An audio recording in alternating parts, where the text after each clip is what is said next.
All right, welcome everyone to another deep dive. Today we're looking at some pretty significant changes happening across the globe. Yeah, definitely shows. And thinking, yeah. And thinking and action, all sorts of things. So for you, our listeners, we've gathered a really interesting set of sources that all look at, how views on things like diversity and security are evolving, particularly when we compare what's going on in the U.S. to what's going on in Europe. Yeah, and we've got a really, really fascinating mix here. We're going to be digging into an analysis that compares corporate DEI efforts in the U.S. and Europe, some really interesting insights from a German cybersecurity conference, and we've even got the latest European Parliament survey, which really gives us a window into what European citizens are thinking about and prioritizing. Yeah, and our mission today is, well, it's pretty simple but super important. We want to pull out the really key insights from these sources. What are the main takeaways about how attitudes toward diversity are changing in the corporate world, and maybe even more importantly, how is this growing emphasis on security and unity playing out in Europe? Yeah, absolutely. So, okay, let's start unpacking this. And I think a good place to begin is with what looks like a pretty significant shift in the U.S. when it comes to diversity. Yeah, definitely. There was this really interesting analysis piece that came out on March 25th of this year. And the title itself is pretty telling, I think. It's called America's Retreat from Diversity, Europe's Opportunity. Oh. Yeah, so you can kind of see where this is headed. Yeah. And the core observation that this analysis makes is that large companies in the U.S.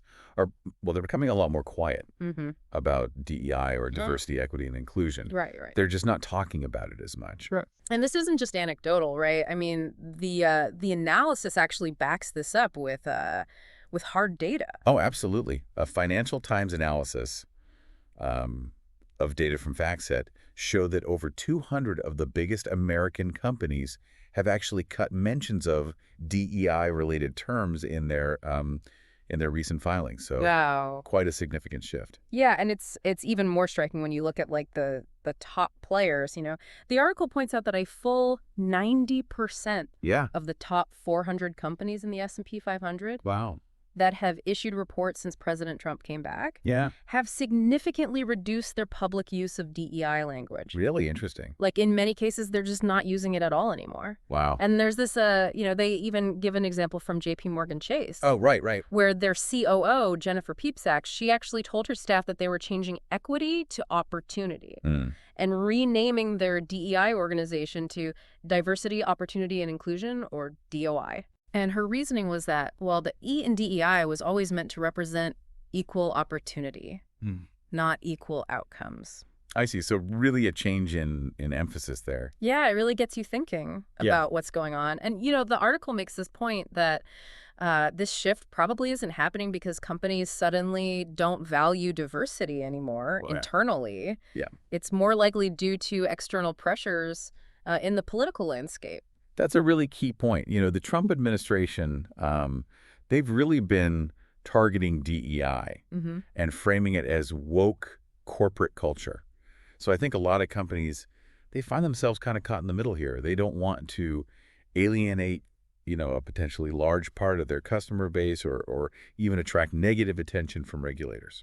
Right. I mean, it's a business risk. Absolutely. Right. To be too vocal about some of these things in the current political climate. Exactly. And this has understandably led to some concerns among people who've been, fighting for greater equity and fairness in the workplace. The worry is that if this public emphasis on DEI fades away, then the actual commitment and effort to make real changes within companies might also start to disappear. Yeah, I can see how that would be a concern. Right. So the progress that's been made in terms of racial and gender representation, it might be at risk if companies feel like they can quietly step back without any consequences. Right, if the spotlight's not on them. Exactly. Yeah. But the article does present another side to this, and this is where it gets kind of interesting. Some U.S. corporate leaders are saying that, maybe this is just about public messaging. They claim that their DEI work is continuing quietly. Behind the scenes. Behind the scenes, right. So the thinking there is that the business case for diversity, like attracting top talent, promoting innovation. Yeah, having diverse perspectives. Understanding diverse customer bases. All those things. It hasn't gone away, right? Yeah. those are still real, and companies still need to address those things regardless of what they're saying publicly. I mean, that makes sense. I mean, businesses, they're always going to respond to market realities. Right. And if they see that diversity is good for their bottom line, Yeah. it's hard to imagine them just abandoning it altogether. Right, and the article does acknowledge that point, but then it makes this really sharp observation that even if that's true, the public silence itself speaks volumes.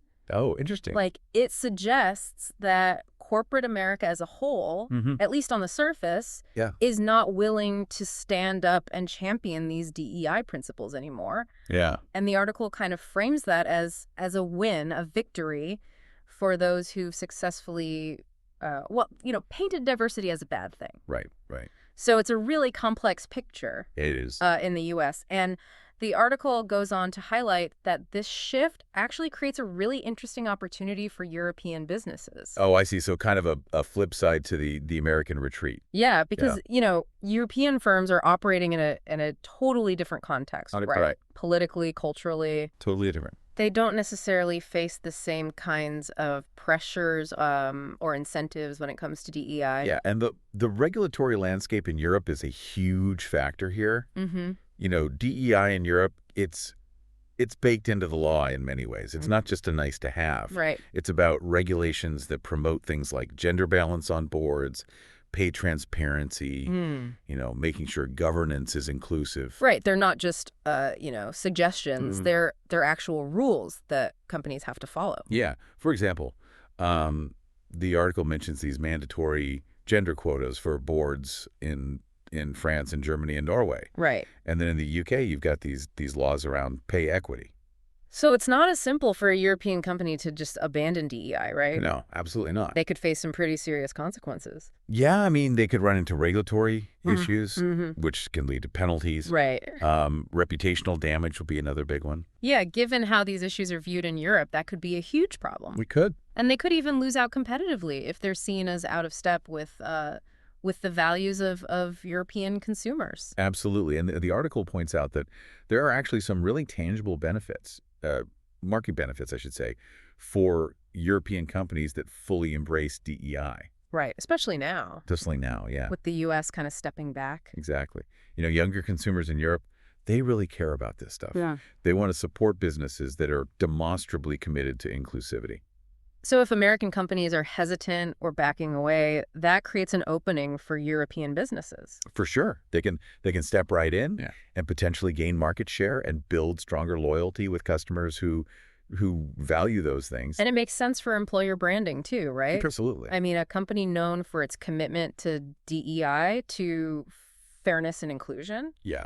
They're going to be a magnet for talent. For sure. In today's global talent market, that's a huge advantage. So European companies could, attract the best and brightest from all over the world. Exactly. And the strategic benefits, they go even further. I mean, as the U.S. potentially retreats from visible DEI commitments, European firms have this incredible opportunity to position themselves as the more responsible global corporate citizens. Oh, I see. So kind of taking the moral high ground on the world stage. Yeah, and that could open doors in international markets. It could. In regions where diversity is increasingly important. Yeah, European companies with strong DEI commitments, they might find themselves in a much better position when it comes to things like global supply chains and key partnerships.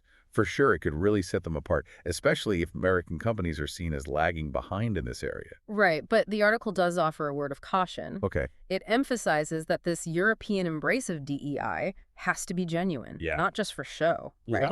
They can't just use diversity as a marketing tactic without making real internal changes. Right, because that could backfire. It could. And lead to accusations of, woke washing or whatever you want to call it. Right. So for DEI to actually deliver a competitive advantage, it needs to be embedded in the company's culture, in their hiring practices, their leadership development, their decision-making processes. It has to be real. It does. Right, not just a PR move. Exactly.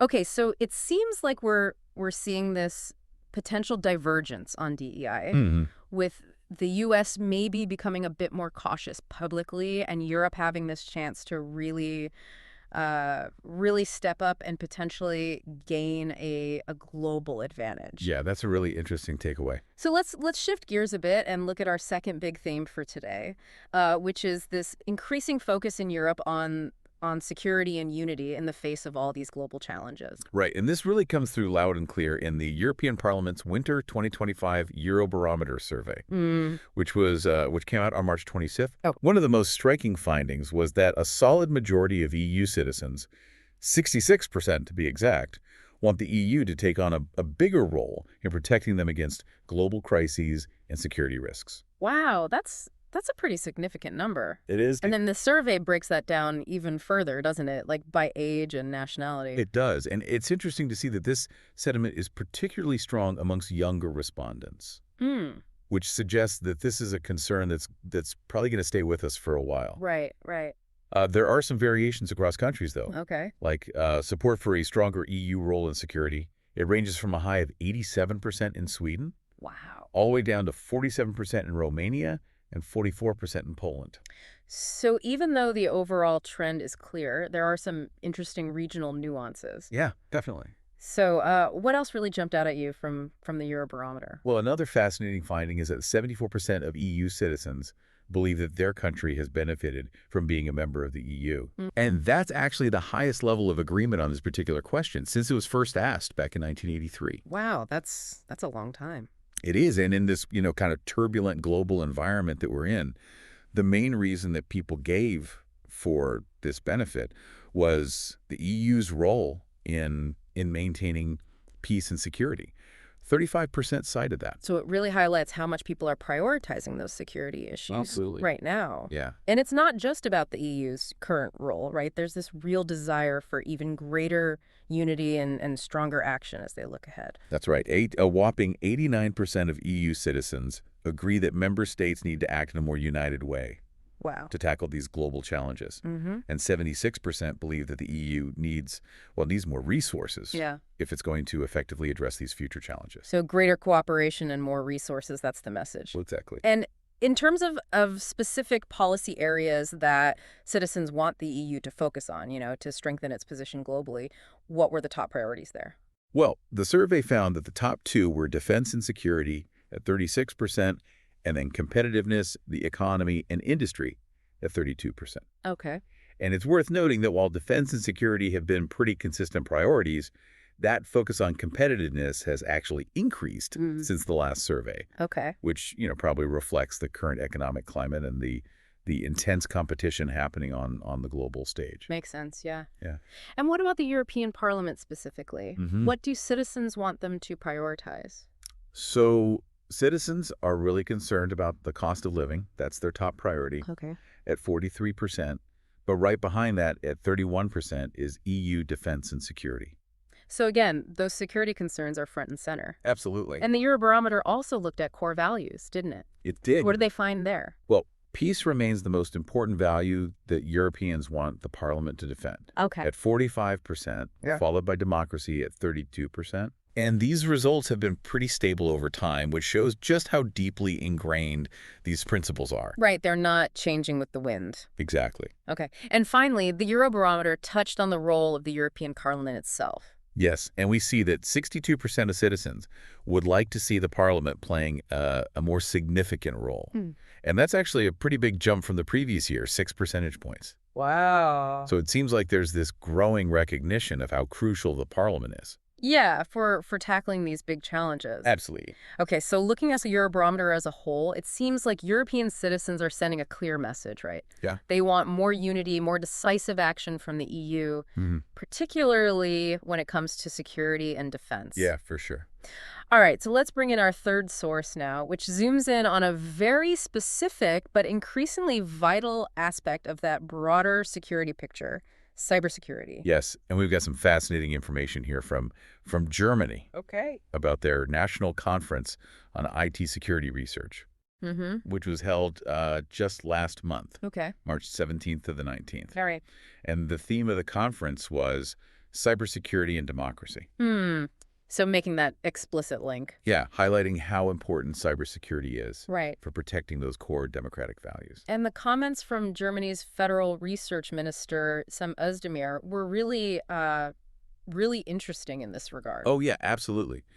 He stressed the need for both Germany and Europe to achieve what he called technological sovereignty Hmm. as a way to safeguard those fundamental democratic values. You're like, what kinds of values? Oh, things like freedom of speech, democratic processes, the rule of law, and the ability of citizens to control their own information. Okay. Basically, it's about Europe having its own independent capabilities in these critical technologies so that they're not reliant on, well, potentially hostile countries for their digital infrastructure or their security tools. I see. So kind of like a digital self-reliance. Yeah, exactly. Yeah. And he specifically mentioned that cyber threats, things like sophisticated hacking attacks, disinformation campaigns, Yeah. they're increasingly putting democratic processes, institutions, and even critical infrastructure at risk. So this isn't just about, protecting data or preventing financial theft. Yeah. It's about safeguarding democracy itself. It is. And he also talked about how these rapidly developing technologies are impacting the whole cybersecurity landscape. Oh, right. Yeah. He mentioned, this rapid progress in artificial intelligence and looking further ahead, quantum computing Yeah. and how these technologies are creating both, new opportunities for more sophisticated cyber attacks, but also potentially more powerful defenses. So it's like this constant arms race It is a technological arms race. to stay ahead of the threats. Exactly. And what did he say the response to this should be? Well, he basically called for a broad-based and well-funded approach to cybersecurity research. He sees it as an essential protective shield for modern democracy in this increasingly digital world. So Germany is really taking this seriously. Oh, absolutely. And they're actually in a pretty good position to lead on this, aren't they? Yeah, he actually highlighted that Germany is already a leader in cybersecurity research. And their goal is to build on that, to consolidate and expand that expertise. Okay, so they're not just talking about it, they're actually taking action. They are, yeah. And the conference itself was part of a bigger initiative, right? Yeah, it's a key element of the German government's Digital Secure Sovereign Program, Okay. which is a research framework program for IT security that was launched back in 2021 and will run until 2026. So they're really committed to this for the long haul. They are, and this national conference is a really important platform for sharing knowledge, for collaborating, and for developing new strategies within that program. I see. So it's like bringing everyone together Yeah. to figure out the way forward. Exactly. All right, so when we step back and look at all these pieces together, a pretty interesting picture starts to emerge, wouldn't you say? Oh, yeah, definitely. I mean, this potential shift in the U.S. on DEI, with companies maybe pulling back from those public commitments, it's happening at the same time that Europe is really emphasizing unity and security. Right. And it seems like they're increasingly seeing inclusivity and digital resilience as essential parts of that overall security strategy. Yeah, and that's a really important point. Maybe Europe is recognizing that social cohesion, fostered by inclusivity, is actually vital for national resilience Yeah. in a world that feels increasingly unpredictable and kind of dangerous. Right. So it's not just about being fair or politically correct. Right. It's about creating a society that's strong and resilient in the face of all these different threats. Absolutely. And that's where this dual focus in Europe on both DEI and a strong cybersecurity posture becomes really interesting. I mean, as we saw, DEI is being driven by both regulations and market demands. And the cybersecurity push is really evident in initiatives like that German program and in the Eurobarometer findings. Right. So together, these two things could actually give Europe a pretty significant advantage on the global stage. Both in terms of their economy and their overall societal resilience. It's almost like something that's often viewed through a social justice lens, like DEI, could become a a key factor in economic competition and global influence. It's a really fascinating possibility. So it seems like while the corporate landscape in the U.S. is maybe adjusting to new political pressures, Europe is moving towards this more integrated approach, where social values and security concerns are really interwoven with economic competitiveness and long-term stability. It's a very different approach. It is. And the information we've looked at today really suggests that these aren't just isolated trends. Right. These are interconnected developments that show how both the U.S. and Europe are trying to navigate an increasingly complex and rapidly changing world.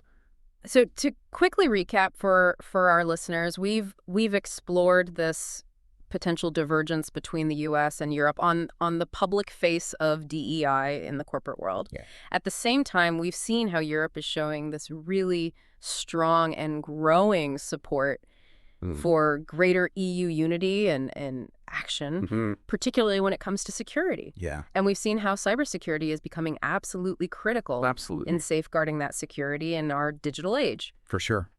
So this all leads to a final thought that we'd like to leave you with. Given these trends that we've discussed, how do you think these evolving definitions of corporate responsibility and national security will shape the global landscape in the years to come? Yeah, that's a big question. It is. What are the long-term implications of these different approaches? Yeah, for things like innovation, attracting global talent, and even a country's overall influence on the world stage. A lot to think about. A lot to think about. Yeah. All right, well, thanks for taking this deep dive with us. My pleasure.